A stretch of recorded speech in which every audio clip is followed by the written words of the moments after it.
welcome, and thanks for coming to my talk. Today I'll talk about circuit breakers.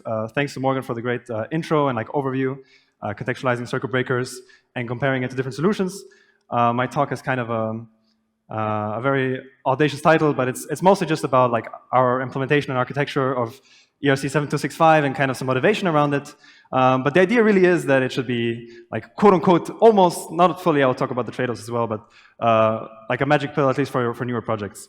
So first of all, quick overview for those who don't know me.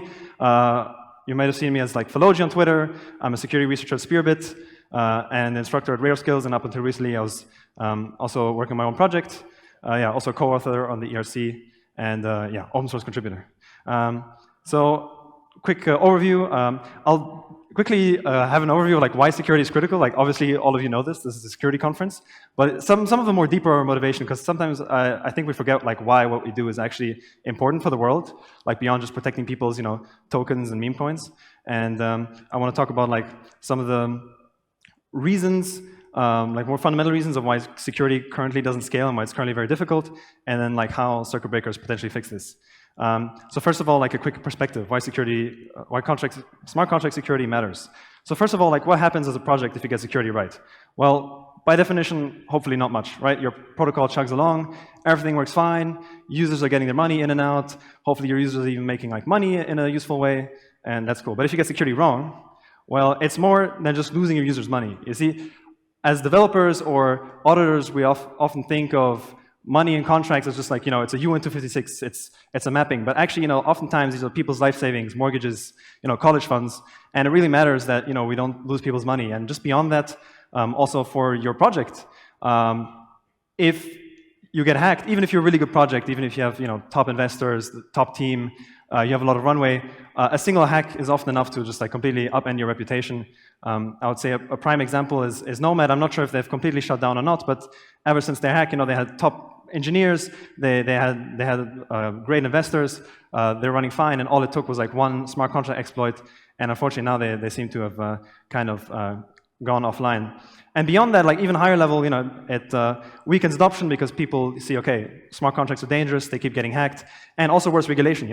Regulators are people too, and they see the space and they see, okay, there's a tons of hacks, things aren't really working, so why should we be lenient to this industry? So, security is really important just beyond, making money as an auditor or just, getting things to launch.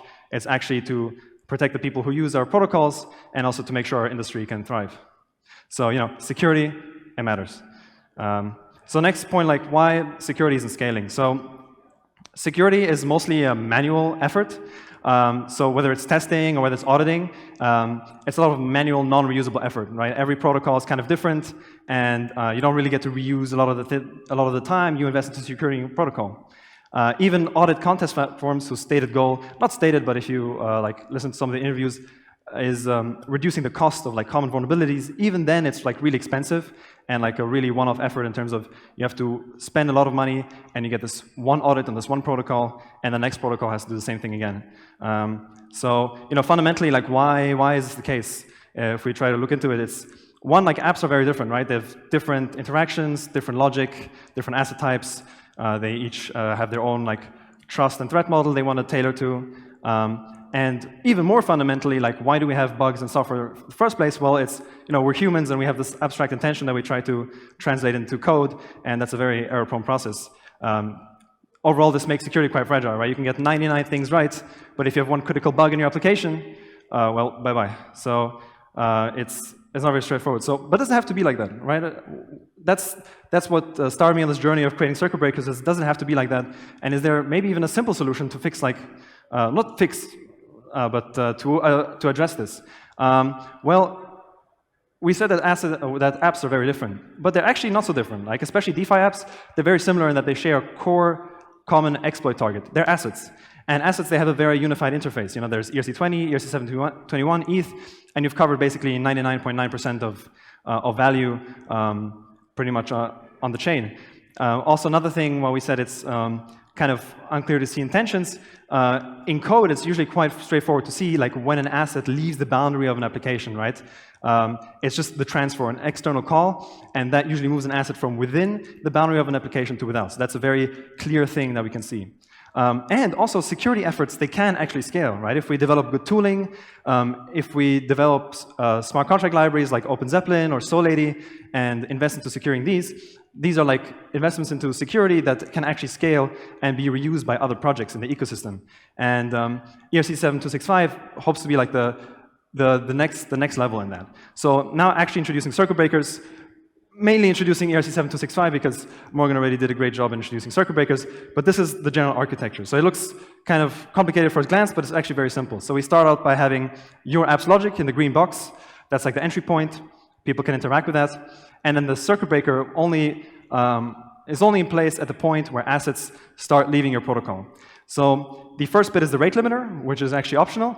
But this basically lets you set a percentage of how much are you willing to lose in an exploit, right? And this allows you to make the trade-off of how smooth do you want your UX to be versus like how much upfront damage are you willing to lose in a potential attack. Because the idea is that if your core app has a bug, the assets can leave like below the threshold to the rate limiter, but anything exceeding that has to go in the time lock. And the time lock is kind of the fundamental piece to all of this, right? Oh, that's the, yeah. Let me just, yeah. So time locks. So the reason time locks are such a critical piece is because if you get hacked, the blockchain is atomic, right? So if an exploiter issues an exploiting transaction, your funds can be gone instantly, right? Some exploiters are still not that sophisticated and are using public mempools, but more and more they're relying on private mempools where if there's a bug in your contract, it can be exploited before you even have a chance to intervene. And unless you kind of break that atomicity, there's no real way, unless you assume your protocol is already secure, to basically save your protocol with live intervention. So this is kind of why I think circuit breakers are kind of the missing piece, because they create this library that is reusable for any asset handling application, which I feel is like a quite broad category. And also, depending on the size of your original code base, it can actually reduce your attack surface. Because now, for your protocol to be successfully exploited, and by successfully exploited, I mean that a very significant, like 80% plus of your TVL leaves your protocol, not only do they need to find a bug in your code, they also need to find a bug in the circuit breaker library / your monitoring infrastructure. So this kind of makes your smart contract application fault tolerant in the sense that if only your code has a bug, that's fine, right? The circuit breaker and monitoring system can catch that. You'll have time to upgrade it, fix it, and you'll be completely fine, which is kind of the core goal, right? If you imagine a large protocol like a rollup that has a lot of attack surface, a lot of complexity, tens of thousands of lines of code it depends on, and any one critical sneaking in wrecks the protocol, reducing it to a small smart contract library that is, that in practice you'll only maybe use 300-400 lines of, that has been heavily audited because it's, used by a lot of projects. That's a great way to launch a new project and reduce your attack surface. The rate limiter is mostly a UX improvement, as mentioned. It allows your protocol to be atomic most of the time, meaning that when a user withdraws, they can get their money instantly, as long as it's within the threshold, and you can configure how much you're willing to lose. Because if you imagine what happens if an attacker does find a bug in my code, well, through the rate limiter, they can still withdraw atomically. So that amount is not protected. So yeah, let's imagine just a scenario where you have a circuit breaker and you want to do some incident response. So first of all, an attacker discovers a bug and attempts to exploit it. So the first thing that would happen is you'd immediately use some percentage of your TVL through the rate limiter, 0 if you don't have a rate limiter. Then the remainder would wait in the time lock. So now, this obviously assumes you also have a monitoring system in place.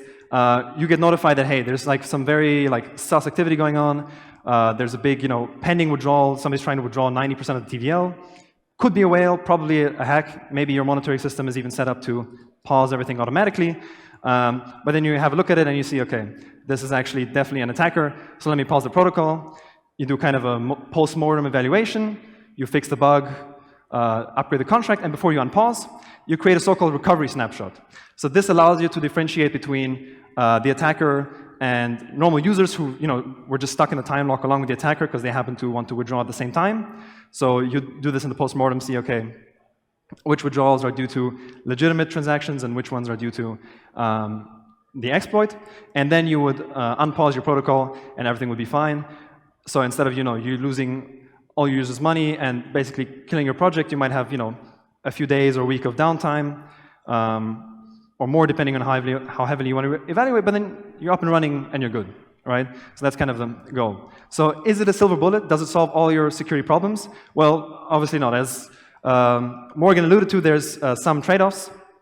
So first of all, I think the biggest kicker is that it needs a good monitoring and incident response. As mentioned, the time lock is just a delay, right? So if you don't do anything in that delay, the attacker can still withdraw and take out all the money, right? So you need a good system that is able to not only tell you when you do get hacked, but also has a low false positive rate. Because if you keep getting alerted that something is going wrong, then eventually you'll learn to ignore it, and then that makes the system practically ineffective. Because these systems are not only about theoretically, you know, what's their properties if everything works well, but in practice, how does the project interact with it, how do the users interact with it, and how does it work as a whole? Then the decentralization trade-off. I think this is a pretty big one as well, something that Morgan alluded to, but ERC 7265 kind of expects a permission actor that is able to censor transactions and make upgrades. And I think this is an okay trade-off for new projects, because usually new projects, they have this anyway, right? If you look at a lot of projects, even larger ones, like Optimism or other large DeFi protocols, they will often start with upgrade keys, which give you the exact same malicious capabilities, right? If you have the ability to upgrade a protocol or pause it, this usually means you have the ability to rug your users. So ERC 7265 doesn't change this, but it does increase the positive things you can do with that capability. It essentially gives you the superpower that in the case of a hack, you can actually intervene now and actually save it. And furthermore, you know, a circuit breaker is not foolproof. Like the circuit breaker library could have bugs. The protocol team integrating the circuit breaker could forget to actually cover a path where assets can leave, and just, you know, if you send, if you imagine that you have code where you send your users assets directly, and you forget to swap that out with the call to the circuit breaker library, then if a hacker finds an attack path that goes over that path, then they can, again, atomically steal funds. And then the last one is also monitoring could have a false negative. So again, if your monitoring isn't reliable, this can be a big issue.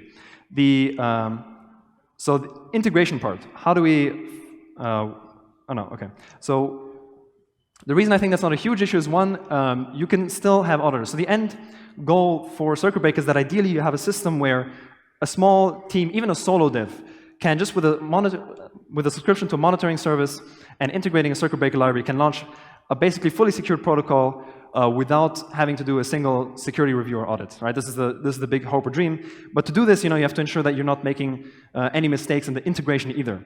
So for this, you could still either get like an audit either with like some security firm that is like specialized in these or that offers these independently,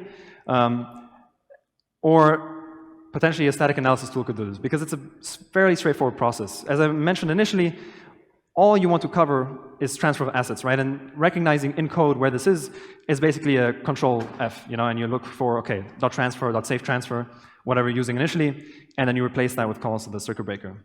And then the circuit breaker library having bugs, this goes back to, you know, scaling security efforts and ensuring that efforts are usable in the sense that this is a library, right? So many audits can be done on this.